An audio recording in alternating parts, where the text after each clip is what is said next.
को श्राप देने लगी। तो उसने कह दिया आज के बाद किसी भी यज्ञ में भगवान शिव को स्थान नहीं दिया जाएगा, क्योंकि प्रजापति तो था ही। जो कहा हाहाकार मच गया। शिव गणों ने कहा जिस मुख से तूने भगवान शिव को श्राप दिया है यह मुख तेरा बकरे का हो जाए। भगवान शिव जी ने अपने गणों को समझाया कि भैया ससुराल में सबको गालियां सुननी ही पड़ती है।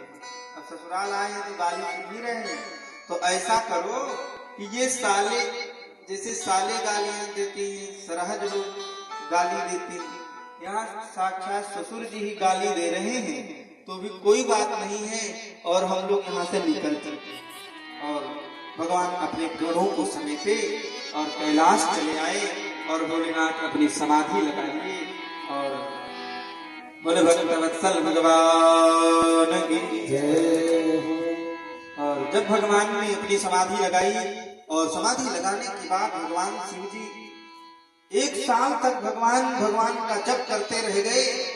और इधर दक्ष जो है अपमानित करने के लिए बड़ा विशाल कनखल में यज्ञ किया है। उस यज्ञ में सारे देवताओं को बुलाया सिवाय भगवान शिव जी, क्योंकि जब से ये घोषणा हुई कि शिव जी को यज्ञ में भाग नहीं दिया जाएगा तो पूरे संसार में यज्ञ होना ही बंद हो गया। कौन यज्ञ करे और भगवान शिव जी को न बुलावे? तो उसने सोचा ये शुभ काम हमको अपने हाथों से शुरू करना होगा। कनखल में बड़ा विशाल यज्ञ किया, सब लोग आ रहे थे। और जब संबंधों में दरार आती है तो जो पड़ोसी होंगे वो ज्यादा जो है आनंद लेने के लिए इधर उधर से आते हैं। जैसे किसी के ससुराल वाले से झगड़ा हो जाए तो बगल वाले रोज तीसरे दिन आएंगे और कहेंगे कि देखो आज वहाँ जन्मदिन था, निमंत्रण था, आपका तो आया नहीं होगा तो हम जा रहे हैं।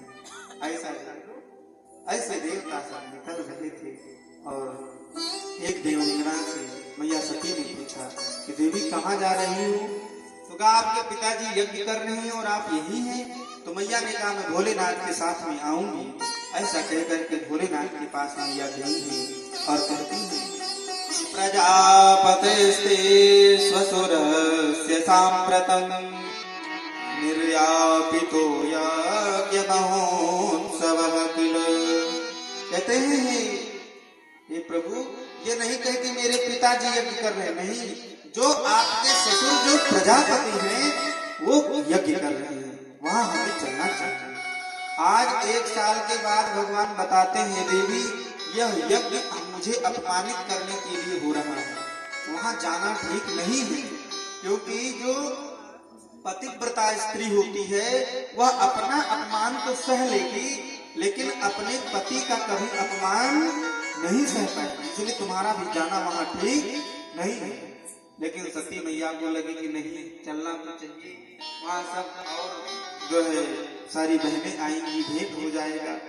और बार बार अंदर जाने बाहर आने भगवान ने कहा देवी जैसी तेरी इच्छा। अब तो जब सती जी जाने ही लगी तब भगवान ने नंदी आदि गणों को कहा कि इन्हें सम्मान पूर्वक ले जाओ। और जैसे ही आई है दूर से आते हुए सती को देखा है बहनों ने सादर भले ही मिली एक माता, सादर भले ही मिली एक माता, भगिनी बहुत मुस्कान, भगिनी बहुत मुस्कान, सादर भले